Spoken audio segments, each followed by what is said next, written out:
안녕하세요. 책 읽어주는 꿀잠 DJ입니다. 주말 잘 보내셨어요? 네. 주일이 거의 다 지나가고 있는데요. 저희 남편이 갑자기 쉬고 있다가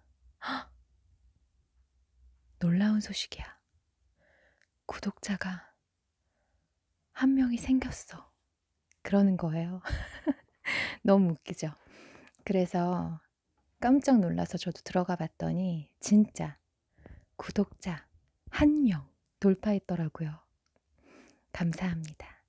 어떤 마음 때문에 구독하기를 누르셨는지 모르겠지만 저희 남편하고 저희 딸 말대로 실수로 누르셨고 곧 취소하실 건지는 모르겠지만 감사합니다. 네. 한 분이라도 저는 진짜 괜찮고 너무 기쁘더라고요. 이게 뭐라고. 연연해 하지 않을 거야. 그냥 내 만족이야. 이러고 시작했는데 자꾸 조회수를 보게 되고 구독자 수를 보게 되는 참 숭한 저의 모습을 보게 되더라고요. 네, 첫날 조회수가 막 5회, 10회 이렇게 됐을 때도 저희 남편이 조회수가 5야. 조여서 파티해야 되겠어. 외식하자 그러더라고요. 너무 웃기죠. 아이고, 제 애칭이 나와버렸네요. 네, 저는 조여사입니다. 오늘은 어떤 책을 읽어드릴까 고민하다가 이렇게 오디오북을 검색을 저는 정말 많이 해보는데요. 이게 제가 듣기도 많이 듣기 때문에 플랜더스의 개는 제가 보기로는 그렇게 많이 없더라고요. 뭐 메리 포핀스나 빨간머리 앤이나 제인 에어, 작은 아씨들 이런 종류의 그 명작들은 굉장히 많은데 모르겠어요. 플랜더스의 개는 제가 보기로는 그렇게 많지 않은 것 같아서. 근데 제가 굉장히 좋아하는 고전이거든요. 사실 어렸을 때는 그냥 뭐 이렇게 사파가 제일 이렇게 많이 들어가 있는 그런 그림책, 동화책으로 봤던 것 같고요. 뭐 그리고 뭐 당연히 만화 영화, 애니메이션으로도 많이 봤고. 그런데 지금 제가 읽어 드리는 이 그 시리즈에는 원작에 정말 가까운 번역이 되어 있더라고요. 그래서 읽으면서 배경도 더 볼 수가 있었고 네로가 음 정말 많이 힘든 상황인데도 꿋꿋했고 그리고 사실은 그리 밝지 않은 아이였더라고요. 어린 시절에 만화 영화를 볼 때는 슬픈 장면도 많았지만 그래도 좀 밝은 배경이 많이 나왔던 생각이 드는데 기억이 나는데 실제로 다시 읽어본 플랜더스의 개는 어 어린아이가 참 가혹한 운명을 가졌다. 슬프다. 사랑받고 보호받고 그래야 하는데 너무 안타깝다. 그런 생각이 많이 들더라고요. 그리고 나중에 그 보고 싶어 하는 명작을 또 볼 수가 없었잖아요. 참 슬프게도 결국은 죽기 직전에야 그 명작을 볼 수 있게 됐는데 어쨌든 읽으면서 참 명작이다. 그런 생각이 들더라고요.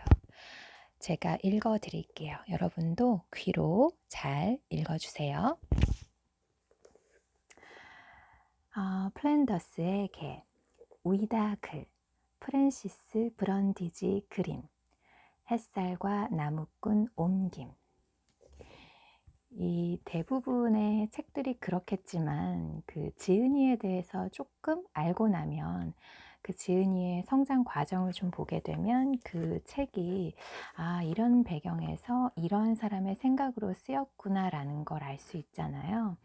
그래서 조금 위다에 대해서 어떤 그 작가인지 읽어드리려고요. 조금만 읽어드려 볼게요. 위다. 본명은 마리아 루이즈 라메, 위다는 필명이다.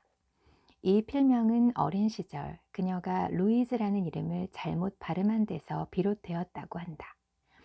위다는 영국 서퍽주 베리 세인트 에드먼즈에서 프랑스인 아버지와 영국인 어머니 사이에서 태어났다.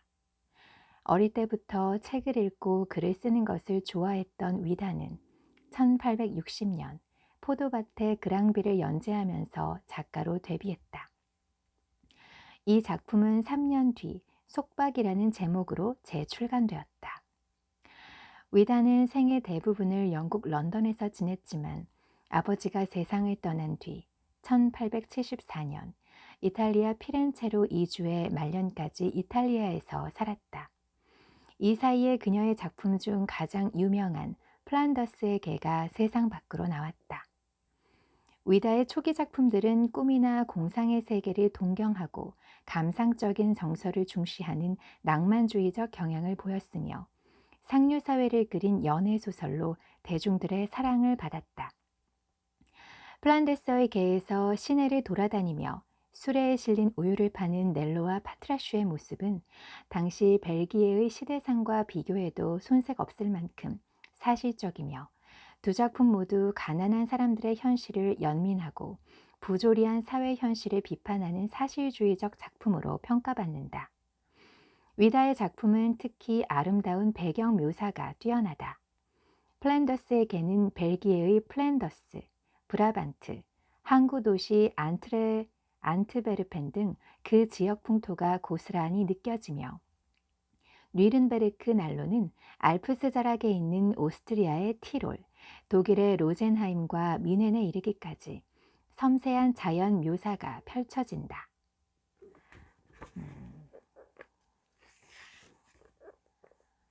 이런 위다가 쓴 플란더스의 개를 읽어드릴 텐데요. 위다는 원래도 이 작가 자체가 예술에 대한 동경과 사랑이 대단했다고 합니다.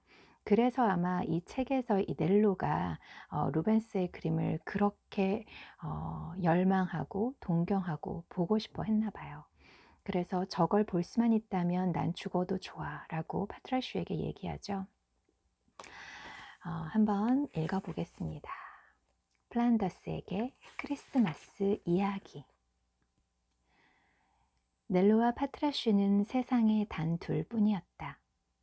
둘은 형제보다 더 깊은 정으로 맺어진 친구였다. 몸집이 조그만 넬로는 아르덴에서 태어났고 덩치 큰 파트라슈는 플랜더스에서 태어났다. 횟수로 따지면 둘은 나이가 같지만 넬로는 아직 어리고 파트라슈는 이미 늙음하게 접어들었다. 넬로와 파트라슈는 늘 함께 지냈다. 부모도 없고 가진 것도 없는 둘은 같은 사람 손에 목숨을 건졌다. 그것이 인연이 되어 넬로와 파트라슈는 서로 마음을 나누는 친구가 되었고 인연의 매듭은 날이 갈수록 튼튼해지고 넬로와 파트라슈가 자라는 만큼 더욱 단단하게 굳어져 서로를 향한 크나큰 사랑으로 자라났다. 넬로와 파트라슈는 플랜더스의 어느 작은 마을 변두리에 있는 조그만 오두막에서 살았다. 안트베르펜에서 5km쯤 떨어진 그 마을은 드넓게 펼쳐진 평탄한 목초지와 밀밭 한가운데에 있었다. 커다란 운하가 마을 사이로 흘러가고 물가를 따라 길게 늘어선 미루나무와 오리나무가 바람이 불면 산들산들 흔들렸다. 마을에는 농장에 딸린 집까지 포함하면 20채 정도의 집이 있었다. 집의 덧문은 밝은 초록색이나 하늘색이고 지붕은 장미처럼 붉은색이나 검은색, 흰색이었으며灰반죽을 바른 벽은 햇빛을 받으면 눈처럼 하얗게 빛났다. 마을 한복판에는 풍차가 있었다. 풍차는 이끼가 자라는 작은 언덕 비탈에 서 있어서 밋밋한 평지에서 이정표 구실을 했다.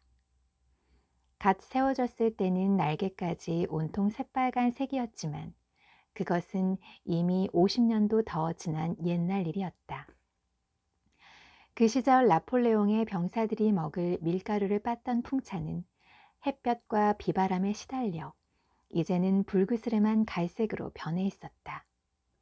움직임도 시원찮아서 마치 류머티즘에 걸려 뼈마디가 뻣뻣해진 노인처럼 돌다가 말다가 했지만 그래도 온 마을의 곡식을 다 빻았다. 마을 사람들에게 그 풍차 방앗간이 아닌 다른 방앗간에서 곡식을 빻는 것은 마치 마을의 유서 깊은 조그만 잿빛 성당의 제단 대신 다른 곳에서 예배를 보는 것처럼 불경스러운 일로 여겨졌다. 원뿔 모양의 뾰족탑이 있는 성당은 풍차 맞은편에 있었다. 성당의 하나뿐인 종은 저지대 국가 특유의 묘하게 차분하고 허전한 슬픔이 묻어나는 종소리로 아침, 점심, 저녁을 알렸다. 그 작고 쓸쓸한 시계 종소리가 들리는 곳에서 넬로와 파트라슈는 태어나서 지금까지 거의 평생을 함께 살았다. 넬로와 파트라슈가 사는 조그만 오두막은 마을 변두리에 있었다. 그곳에서 보면 북동쪽으로 저 멀리 안트베르펜 성모 대성당의 뾰족탑이 솟아있고 그 사이는 온통 드넓은 푸른 평원이었다. 끝없이 뻗어있는 목초지와 밀밭은 마치 밀물도 썰물도 없이 늘 한결같은 바다 같았다. 오두막은 나이 지긋하고 몹시 가난한 예한다스 할아버지의 집이었다. 젊은 시절 군인이었던 예한다스 할아버지는 황소가 밭도랑을 밟아 뭉개듯 이 땅을 짓밟은 전쟁을 기억하고 있었다. 전쟁터에서 돌아온 할아버지에게 남은 것이라고는 부상을 입고 절름발이가 된 몸밖에 없었다. 예안다스 할아버지가 80살이 되었을 때 아르데네 스타벨로 마을 근처에 살던 딸이 2살 난 아들을 남기고 세상을 떠났다. 할아버지는 자기 한 몸 건사하기도 힘든 처지였지만 아무 불평 없이 그 짐을 떠안았다. 그리고 그 짐은 이내 할아버지에게 고마운 보물이 되었다. 어린 넬로, 니콜라스의 애칭인 넬로라고 불리는 아이는 할아버지의 보살핌을 받으며 무럭무럭 자랐다. 할아버지와 손자는 비록 변변찮은 작은 오두막에 살았지만 마음만은 넉넉했다. 오두막은 그야말로 작고 볼품없는 흙집에 지나지 않았다. 그래도 조가비처럼 하얗고 깨끗했고 주변을 빙 둘러 콩과 잎채소와 호박이 자라는 작은 텃밭도 있었다. 그 오두막에서 할아버지와 손자는 정말로 가난하게 살았다. 얼마나 가난한지 하루에 한 끼조차 먹지 못하는 날도 많았다. 배불리 먹을 수만 있다면 당장 천국에 간 것이나 다름없었을 텐데 우연으로라도 그런 날은 없었다. 그래도 상냥한 할아버지는 손자를 무척 예뻐했고 넬로는 귀엽고 순수하고 거짓을 모르는 천성이 착한 아이였다. 2사람은 딱딱한 빵 껍질과 양배추 몇 입만 있으면 행복했고 땅이나 하늘에 대고 더 많은 것을 달라고 바라지도 않았다. 다만 파트라슈와 언제까지나 함께할 수 있기만을 바랄 뿐이었다. 2사람은 파트라슈가 없는 삶을 상상도 할 수 없었다. 파트라슈는 넬로와 할아버지의 전부였다. 파트라슈는 보물 창고이자 곳간, 황금 더미이자 돈을 벌어다주는 마법 지팡이, 가장이자 심부름꾼, 위안을 주는 유일한 친구였다. 파트라슈가 죽거나 떠난다면 넬로와 할아버지도 쓰러져 죽고 말 것이다. 파트라슈는 2사람의 몸이자 머리이자 손발이었으며 목숨이자 영혼 그 자체였다. 왜냐하면 예안다스 할아버지는 다리를 저는 노인이고 넬로는 아직 어린아이에 지나지 않았으니까. 그리고 파트라슈는 2사람의 개였다. 파트라슈는 털색이 누렇고 머리가 크고 다리가 길며 늑대처럼 귀가 쫑긋선 플랜더스 토종개였다. 다리가 활처럼 둥그스름하게 휘고 발이 널쩍한 것은 대대손손 힘든 일을 해오며 근육이 발달했기 때문이다. 파트라슈 같은 개들은 플랜더스 땅에서 몇백 년 동안이나 힘들고 비참한 일을 대물림하며 살아온 품종이었다. 노예의 노예, 백성의 개, 멍에를 쓰고 짐을 끄는 짐승, 수레를 끄느라 피부가 쓸리고 심장이 터지도록 근육을 혹사하다가 차가운 길바닥에서 삶을 마치는 존재였다. 파트라슈의 부모도 평생 고되게 일만 했다. 뾰족한 돌이 깔린 길거리와 그늘 한 점 없이 지루하게 이어지는 기나긴 도로를 따라 동플랜더스와 서플랜더스, 브라반트의 여러 도시를 돌아다녔다. 파트라슈가 부모에게 물려받은 것이라고는 고통과 고생뿐이었다. 파트라슈는 욕지거리를 먹으며 자라 주먹질로 세례를 받았다. 왜 아니겠는가? 파트라슈는 인간의 땅에 사는 한낱 개일 뿐인데, 파트라슈는 강아지 때부터 짐수레와 목줄의 피부가 쓸리는 쓰라린 고통을 맛보았다. 그리고 태어난 지 13달이 되었을 때 파란 바다에서 초록빛 산까지 남북으로 가며 떠돌아다니는 그릇장수의 개가 되었다. 그릇장수는 파트라슈가 아직 어리다는 이유로 헐값에 파트라슈를 샀다. 새 주인은 술주정뱅이에 짐승만도 못한 사람이었다. 파트라슈는 사는 것이 지옥이었다. 지옥이 있다는 믿음을 증명하려고 그러는지 사람들은 곧잘 지옥에서나 당할 법한 고통을 동물에게 주곤 한다. 파트라슈를 산 그릇장수는 브라반트 출신으로 성격이 뚱하고 행실도 나쁘고 잔인한 사람이었다. 그릇장수는 짐수레에 단지 냄비, 술병, 양동이 같은 갖가지 사기 그릇과 노쇠 그릇, 주석 그릇을 산더미처럼 싣고는 파트라슈 혼자 수레를 끌게 했다.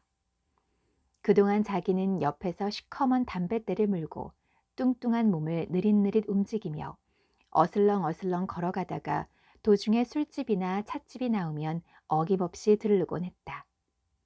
다행인지 불행인지 파트라슈는 아주 튼튼했다. 원래부터 그런 끔찍한 고통을 겪기 위해 태어나고 길러진 무쇠 같은 혈통의 개였다. 그래서 파트라슈는 쉽게 쓰러지지 않았다. 그 대신 무지막지한 짐과 살을 파고드는 채찍질, 굶주림, 목마름, 주먹질, 욕설, 극심한 피로를 견디며 비참한 목숨을 이어가야 했다. 플랜더스 사람들이 그 땅에서 가장 끈기 있고 부지런한 네발 짐승을 부려먹고 주는 대가라고는 고작 그런 것뿐이었다. 그렇게 죽을 만큼 고통스럽고 기나긴 두 해를 보낸 어느 날, 파트라슈는 여느 때처럼 먼지가 풀풀 일고 몸이 건조하게 쭉 뻗은 도로를 따라 루벤스의 도시로 가고 있었다. 한여름이라서 날씨가 후끈했다. 짐술에는 철제 그릇과 질그릇이 산더미처럼 실려 있어 몹시 무거웠다. 그러거나 말거나 주인은 후두루들 떨리는 파트라슈의 허리를 채찍으로 짝짝 후려치기만 하면서 슬렁슬렁 걷고 있었다. 이 브라반트 그릇 장수는 도중에 술집이 나오는 족족 들러서 맥주를 마셨지만 파트라슈에게는 운하의 물로 목 한번 축이는 것도 허락하지 않았다. 파트라슈는 그렇게 24시간 동안 아무것도 먹지 못하고 쨍쨍 내리쬐는 햇볕에 뜨겁게 달구어진 도로를 걸어왔다. 심지어 거의 12시간째 물 한 방울조차 입에 대지 못했다. 먼지가 눈앞을 가리고 얻어맞은 상처는 욱신거리고 무거운 짐 때문에 옆구리는 감각이 없었다. 결국 파트라슈는 난생 처음으로 이리 비틀 저리 비틀 거리다가 입에 거품을 문 채 쓰러지고 말았다. 이글거리는 뙤약볕 아래 파트라슈는 희뿌연 먼지가 흩날리는 길 한복판에 쓰러졌다. 당장 죽을 것처럼 아팠고 몸은 꼼짝도 하지 않았다. 주인은 파트라슈에게 자기가 줄 수 있는 유일한 약을 주었다. 늘 하던 대로 발로 걷어차고 욕설을 퍼붓고 참나무 몽둥이로 두들겨 팬 것이다. 그것이 파트라슈에게 주는 유일한 밥과 물이고 유일한 품삯이었다. 하지만 지금 파트라슈에게는 그 어떤 고통도 욕지거리도 통하지 않았다. 파트라슈는 여름날 희뿌연 흙먼지를 뒤집어 쓰고 죽은 듯이 누워 있었다. 얼마 뒤 브라반트 그릇 장수는 아무리 파트라슈의 갈비뼈를 때리고 귀에 악담을 퍼부어도 소용없다는 것을 알았다. 목숨이 다했거나 이제 곧 다할 것이라고 생각한 것이다. 죽은 개는 가죽을 벗겨 장갑이라도 만들면 모를까. 아무짝에도 쓸모가 없었다. 그래서 그릇 장수는 작별 인사로 한바탕 욕을 퍼부으며 파트라슈가 메고 있던 가죽들을 벗겨내고는 파트라슈의 무거운 몸을 발로 툭툭 차서 풀숲으로 밀어넣었다. 그래도 분이 가시지 않는지 구시렁거리면서 수레를 밀고 뭉그적 오르막길을 올라갔다. 죽어가는 개는 개미들이 깨물고 까마귀들이 쪼아먹게 내버려둔 채. 내용이 읽기가 너무 힘드네요. 슬퍼. 그날은 루뱅의 장이 서는 전날이었다. 그래서 브라반트 그릇 장수는 얼른 가서 좋은 자리를 잡고 싶었다. 그릇 장수는 분통이 터졌다. 파트라슈는 힘도 세고 참을성도 많았는데 이제는 파트라슈 대신 자기가 직접 힘들게 루벤까지 수레를 밀고 가야 했기 때문이다. 장에 가지 않고 파트라슈를 돌보겠다는 생각은 꿈에도 하지 않았다. 그 개는 어차피 죽을 운명이니 아무 쓸모가 없었다. 그릇 장수는 주인 없이 혼자 어슬렁거리는 큰 개가 보이면 곧장 훔쳐서 파트라슈 대신 써먹을 생각이었다. 그릇 장수는 기나긴 지난 2해 동안 공짜로, 거의 공짜나 다름없이 파트라슈를 잔인하게 부려먹었다.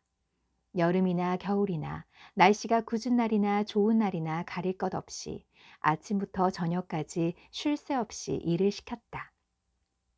파트라슈가 제법 쓸모가 많았던 덕분에 그릇 장수는 돈도 어지간히 벌었다. 그릇 장수는 인간답게 현명하게 처신했다. 파트라슈가 도랑 속에서 홀로 마지막 숨을 내뱉든 말든, 새들이 파트라슈의 핏발선 눈안을 쪼아먹든 말든 내버려두고 제 갈 길을 간 것이다. 루뱅 장터에서 구걸하고 훔치고 흥청망청 먹고 마시고 춤추고 노래하기 위해. 파트라슈는 그저 죽어가는 개 한 마리, 짐수레나 끄는 개 한 마리일 뿐이었다. 그런 개가 고통스러워한다고 시간을 낭비할 이유가 있는가? 그러다 동전 한 움큼을 놓치고 한바탕 웃을 기회를 놓칠지도 모르는데. 그렇게 파트라슈는 푸른 풀이 무성한 도랑에 아무렇게나 내버려져 있었다. 그날은 도로가 붐볐다.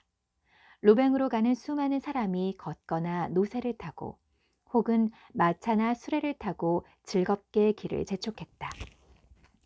파트라슈를 본 사람도 있었지만 대부분은 눈길조차 주지 않았다. 멈춰서는 사람도 아무도 없었다.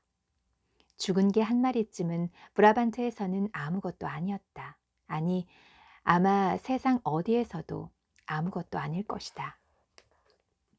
얼마 뒤 장날을 즐기는 사람들 틈으로 몸집이 자그마한 노인 한 명이 나타났다. 노인은 허리가 굽고 다리를 절었으며 기력도 없어 보였다. 노인은 놀러가는 차림이 아니었다. 몹시 허름하고 볼품없는 옷을 입고 놀러 나온 사람들 틈에서 느릿느릿 발을 끌며 묵묵히 걷고 있었다. 그러다 파트라슈를 보고 걸음을 멈추더니 의아해하며 그쪽으로 발길을 돌렸다. 그러고는 도랑가의 무성한 풀숲에 무릎을 꿇고 연민 어린 상냥한 눈빛으로 개를 찬찬히 살펴보았다. 한 템포 쉴까요? 이제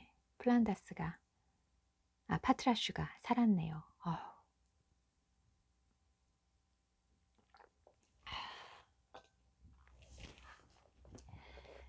노인 옆에는 장밋빛 뺨에 금발머리, 검은 눈을 한 어린아이가 있었다. 아이는 자기 가슴 높이까지 오는 풀숲을 타박타박 걸어와 우두커니 서서는 가만히 누워있는 가엾고 커다란 짐승을 잠옷 진지한 눈으로 지그시 내려다보았다. 그것이 자그마한 사내아이 넬로와 커다란 개 파트라슈의 첫 만남이었다. 결국 그날 예안다스 할아버지는 고통스러워하는 개를 고생 끝에 겨우겨우 집까지 옮겨왔다. 할아버지의 작은 오두막은 바로 근처 들판 한가운데에 있었다. 할아버지는 아픈 개를 정성스레 돌보았다. 파트라슈는 덥고 목마르고 기진맥진한 나머지 발작을 일으킨 것이었다. 그래서 몇 주 정도 그늘에서 쉬고 나니 다시 건강해지고 힘이 돌아와 억센 황갈색 네 다리로 비틀비틀 일어설 수 있게 되었다. 파트라슈는 기력을 되찾는 동안은 아무 일도 아무것도 하지 못하고 금방이라도 죽을 듯이 앓기만 했다. 하지만 그동안 험악한 말 한마디 듣지 않고 손찌건 한번 당하지 않았다. 그저 어린아이의 안타까운 속삭임과 아픈 곳을 어루만져주는 노인의 부드러운 손길을 느꼈을 뿐이었다. 외로운 노인과 명랑한 어린아이는 아픈 파트라슈를 돌보다 정이 들었다. 노인과 아이는 오두막 한 구석에 마른 풀을 깔아 파트라슈의 잠자리를 마련해주고 어두운 밤이면 파트라슈의 숨소리에 귀를 기울였다. 그 소리는 파트라슈가 살아있다고 알려주는 신호였다. 마침내 파트라슈가 어느 정도 건강을 되찾고 메마른 울림이긴 했지만 처음으로 컹컹 큰 소리로 짖었을 때 넬로와 할아버지도 소리내어 웃었다. 이제 파트라슈가 다 나았다고 생각하니 두 사람은 기뻐서 눈물이 날 것 같았다. 어린 넬로는 뛸 듯이 기뻐하며 파트라슈의 굵은 목에 데이지 꽃으로 만든 목걸이를 걸어주고 생기 넘치는 발그레한 입술로 뽀뽀를 해주었다. 그렇게 파트라슈는 깡말랐지만 크고 힘세고 튼튼한 예전의 모습을 되찾아 다시 일어섰다. 그런데 아무도 욕을 하며 깨우지 않고 어서 움직이라고 때리지도 않자 파트라슈의 우수띤 커다란 눈에 부드럽게 놀란 기색이 어렸다. 그리고 파트라슈의 심장에는 숨이 다하는 날까지 변치 않을 위대한 사랑이 피어났다.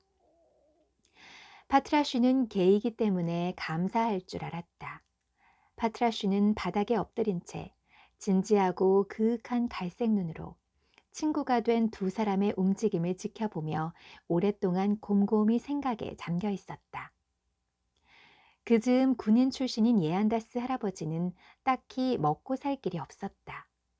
할 수 있는 일이라고는 자신보다는 형편이 좋아서 젖소를 기르는 이웃들에게 날마다 우유통을 받아 작은 수레에 싣고는 절뚝절뚝 걸으며 멀리 안트베르펜 시내로 날아다 주는 것뿐이었다.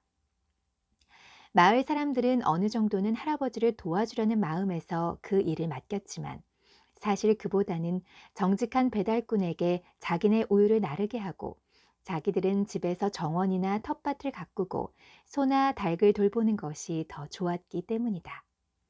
하지만 할아버지에게는 그 일도 점점 힘에 부쳤다. 할아버지는 올해 83살이었고 안트베르펜까지는 좋기 6km도 넘었다. 다시 건강해진 파트라슈는 어느 날 황갈색 목에 데이지꽃 목걸이를 걸고 햇볕을 쬐면서 할아버지가 우유통을 나르는 모습을 물끄러미 지켜보았다. 이튿날 파트라슈는 할아버지가 수레를 잡기 전에 먼저 일어나 수레 앞으로 가서는 손잡이 사이에 자리를 잡았다. 그 행동의 의미는 분명했다. 공짜로 얻어먹은 밥값으로 일을 하고 싶고 또 잘 할 수 있다는 뜻이었다. 할아버지는 한동안 머뭇거렸다. 할아버지는 개가 할 일이 아닌 일을 억지로 시키는 것은 비열하고 부끄러운 짓이라고 생각했기 때문이다. 하지만 파트라슈는 물러서지 않았다. 파트라슈는 할아버지가 자기에게 멍에를 씌우지 않자 직접 이빨로 물고 수레를 끌려 했다. 결국 할아버지도 자기가 구해준 짐승이 고집스레 은혜를 갚으려는 마음에 두 손을 들고 말았다. 할아버지는 파트라슈가 끌 수 있게 수레를 손보았고 그 뒤로 파트라슈는 평생 동안 매일 아침 수레를 끌었다. 겨울이 오자 할아버지는 루뱅 장날에 도랑가에서 죽어가는 개를 만나게 된 것을 다행으로 여겼다. 할아버지는 이미 나이도 무척 많았고 해가 다르게 몸이 약해지고 있었다. 만약 자기가 구해준 힘세고 부지런한 짐승이 없었다면 눈밭이나 바퀴자국이 깊게 팬 진창에서 어떻게 우유수레를 끌지 짐작도 할 수 없었다. 파트라슈에게는 그런 생활이 천국 같았다. 한 발 한 발 내디딜 때마다 주인에게 채찍으로 맞아가며 끔찍하게 무거운 짐을 억지로 끌던 시절과 비교하면 늘 옆에서 부드럽게 쓰다듬어주고 다정한 말을 건네는 상냥한 할아버지와 함께 반짝거리는 노쇠 우유통을 끄는 지금의 생활은 즐거운 놀이나 다름없었다. 더구나 이른 오후 서너 시쯤이면 끝났고 남는 시간에는 마음껏 기지개를 켜거나 햇볕을 쬐며 낮잠을 자거나 들판을 돌아다니거나 넬로와 뛰어놀거나 다른 개들과 어울릴 수 있었다. 파트라슈는 정말 행복했다. 다행히도 그릇 장수는 메일렌장에서 술에 취해 싸움을 벌이다 죽었기 때문에 파트라슈는 예전 주인이 찾아오거나 회방을 놓는 일 없이 사랑하는 사람들과 새 집에서 마음 편히 살 수 있었다. 몇 년 뒤, 안 그래도 다리가 불편했던 예안데스 할아버지는 류머티즘 때문에 도저히 움직일 수 없는 지경이 되어 더는 수레를 끌 수가 없었다. 그러자 이제 6살이 되었고 할아버지를 자주 따라다닌 덕분에 안트베르펜 시내를 속속들이 알고 있는 어린 넬로가 할아버지 대신 수레를 끌었다. 넬로가 우유 주인들 대신 착실하게 우유를 팔고 우윳값을 받아다 주는 기특한 모습을 보면 누구나 흐뭇해했다. 한 번 더 마실까요?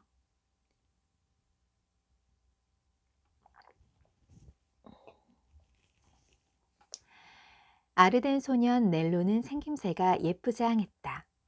짙은 색 눈에는 부드럽고 진지한 빛이 어려 있고 얼굴에는 발그레한 장밋빛이 돌고 순 많은 금발머리는 목덜미까지 내려왔다. 넬로와 파트라슈가 지나가면 많은 화가가 그 모습을 그림으로 그렸다. 테니르스나 미리스, 반톨의 그림 속에 나올 법한 노쇠우유통을 실은 초록색 수레, 멍에에 달린 방울을 딸랑딸랑 흔들며 나아가는 당당한 체격의 커다란 황갈색 개, 그리고 그 옆에서 하얗고 조그만 발에 커다란 나막신을 신고 함께 달려가는 꼬마 아이. 부드럽고 진지하고 순수하고 행복한 얼굴을 한 넬로는 마치 루베스의 그림에 나오는 귀여운 어린아이 같았다. 넬로와 파트라슈는 둘이서 즐겁게 일을 잘 해냈다. 그래서 할아버지는 여름이 되어 몸이 좋아졌을 때도 다시 일을 나가지 않아도 되었다. 할아버지는 양지바른 문간에 앉아 넬로와 파트라슈가 마당의 쪽문을 나서는 모습을 지켜보았다. 그러고는 꾸벅꾸벅 졸면서 꿈을 꾸거나 기도를 올리다가 시계 종소리가 3시를 알리면 잠에서 깨 넬로와 파트라슈가 돌아오는 모습을 지켜보곤 했다. 집으로 돌아오면 파트라슈는 기쁜 듯이 멍멍 짖으며 몸을 푸르르 흔들어 멍에에서 빠져나왔고 넬로는 할아버지에게 그날 한 일을 자랑스레 이야기했다. 그러고 나면 다 같이 안으로 들어가 호밀빵에 우유나 스프를 곁들여 저녁을 먹고 드넓은 들판 위로 날이 저물어 아름다운 안트베르펜 성모 대성당에 뾰족탑이 어스름이 감싸이는 모습을 지켜보았다. 그러고는 함께 자리에 누워 할아버지의 기도 소리를 들으며 편안히 잠들곤 했다. 그렇게 날이 가고 해가 갔다. 넬로와 파트라슈는 티 없이 맑고 행복하고 건강하게 지냈다. 넬로와 파트라슈는 특히 봄, 여름이 좋았다. 사실 플랜더스는 그다지 아름다운 곳은 아닌데 아마 루벤스의 도시 주변이 가장 그럴 것이다. 아무 특색도 없는 밋밋한 평지에 밀밭과 유채밭, 목초지와 밭고랑만 번갈아 지겹도록 펼쳐져 있다. 그나마 서글픈 종소리를 퍼뜨리는 잿빛 종탑이 쓸쓸히 서 있고 이삭다발이나 나무단에 들어서 조금은 모양새가 나는 사람이 들판을 가로질러 올 때도 있지만 그런 것들을 빼면 어디나 한결같이 똑같고 아름다운 점이라고는 눈을 씻고 보려야 볼 수 없다.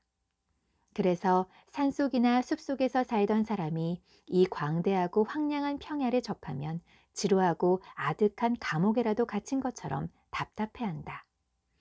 그래도 플란더스는 무척 기름지고 푸른 땅이며 드넓은 지평선이 따분하고 단조롭기는 해도 그 나름대로 매력이 있다. 물가에는 골풀 사이로 꽃이 자라고 싱싱한 나무들도 우뚝우뚝 솟아있다. 해를 등져서 검은 윤곽만 보이는 커다란 바지선이 미끄러지듯 물 위를 나아가면 배에 실린 작은 초록색 나무통과 알록달록한 깃발들이 나뭇잎을 배경으로 화사하게 도드라진다. 어쨌거나 플랜더스는 푸른 잎이 우거진 드넓은 땅이니 그만하면 어린아이와 개에게는 충분히 아름다운 곳이었다. 그리고 넬로와 파트라슈는 하루 일이 끝나고 운하 옆에 싱그러운 풀숲에 푹 파묻히듯 누워서 육중한 배들이 떠가는 모습을 바라보는 것만으로 충분했다. 그럴 때면 배에서 풍겨오는 바다의 상쾌한 소금 냄새가 여름철 시골의 꽃향기와 어우러지곤 했다. 물론 겨울은 그만큼 녹록하지 않았다.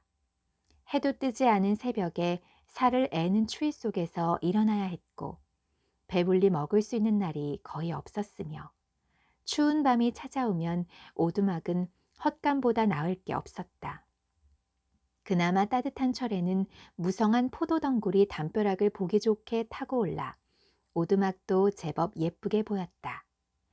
비록 열매는 맺지 않아도 포도덩굴은 꽃피는 계절에서 곡식을 거두는 계절까지 내내 울창한 푸른 잎으로 오두막을 장식해 주었다. 하지만 벽에 구멍이 숭숭 뚫린 허름하고 작은 오두막 안으로 겨울바람이 파고드는 계절이면 포도덩굴은 잎이 떨어져 시커멓게 말라붙고 집 주변의 휑한 땅은 더욱 황량하고 삭막해졌으며 이따금 집안에 물이 차서 마룻바닥이 얼음판이 되기도 했다. 겨울은 혹독했다. 넬로의 희고 가녀린 팔다리는 눈발에 얼얼해지고 용감하고 지칠 줄 모르는 파트라슈의 발도 뾰족한 얼음 조각에 상처가 났다. 하지만 그런 때조차 넬로와 파트라슈는 불평 한마디 하는 법이 없었다. 넬로는 나막신을 신고 파트라슈는 네 발로 멍에에 달린 방울소리에 맞추어 얼어붙은 들판 위를 씩씩하게 걸어갔다. 그렇게 안트베르펜 시내로 들어가면 이따금 어떤 아주머니가 스프 한 그릇과 빵 한 조각을 주기도 했고 집으로 돌아가는 길에 친절한 장사꾼이 땔감으로 쓸 막대기를 작은 수레 안으로 던져주기도 했으며 마을로 돌아오면 이웃 아주머니가 넬로와 파트라슈가 배달하는 우유를 조금 가져가라고 하기도 했다. 그런 날이면 넬로와 파트라슈는 어스름이 내린 하얀 눈밭을 밝은 표정으로 행복하게 달려가 기쁨에 찬 함성을 내지르며 집으로 뛰어 들어가곤 했다. 그러니 넬로와 파트라슈는 아주 잘 지낸 셈이었다. 파트라슈는 큰 도로나 길거리를 오가면서 아침부터 저녁까지 땀 흘려 일하고도 주먹질과 욕설밖에 받지 못하는 개들을 많이 보았다. 그런 개들은 주인의 발에 걷어채어 겨우 수레에서 풀려나서도 혼자 배를 곪고 추위에 벌벌 떨어야 했다. 그래서 파트라슈는 마음속으로 자신의 운명에 크게 감사하며 자신은 세상이 베풀어 줄 수 있는 가장 공정하고 친절한 운명을 누리고 있다고 생각했다. 물론 줄인 배로 잠자리에 들 때도 많았고 무더운 여름 한낮에도 살을 앨 듯 추운 겨울 새벽에도 일을 해야 했으며 울퉁불퉁하고 뾰족한 길바닥 때문에 발에 상처가 아물 틈이 없었다. 게다가 일은 힘에 부치고 개의 본성에도 맞지 않았다. 그래도 파트라슈는 감사하고 만족하며 하루하루 맡은 일에 최선을 다했다. 그러면 파트라슈가 사랑하는 사람들이 빙그레 눈웃음을 지으며 파트라슈를 내려다보았다. 파트라슈는 그것으로 충분했다. 그런 파트라슈에게도 딱 한 가지 마음에 걸리는 일이 있었는데 사정은 이러했다. 잘 알려져 있다시피 안트베르펜은 시내 어디를 가도 오래된 석조 건축물을 볼 수 있는 도시이다. 어둡고 장엄한 분위기를 풍기는 유서 깊은 건물들이 구불구불한 골목길에도 서 있고 통행문과 선술집 사이에도 끼어 있고 물가에도 우뚝우뚝 솟아 있다. 하늘 위로 종소리가 울려 퍼지고 이따금 커다란 음악 소리가 아치형 문 밖으로 흘러나오기도 한다. 이 웅장한 옛 건물들은 불결하고 정신없고 복잡하고 멋없고 입속만 챙기는 현대 세계의 한복판에 침범당하지 않고 남아있는 성스러운 과거의 장소이다. 주위에서는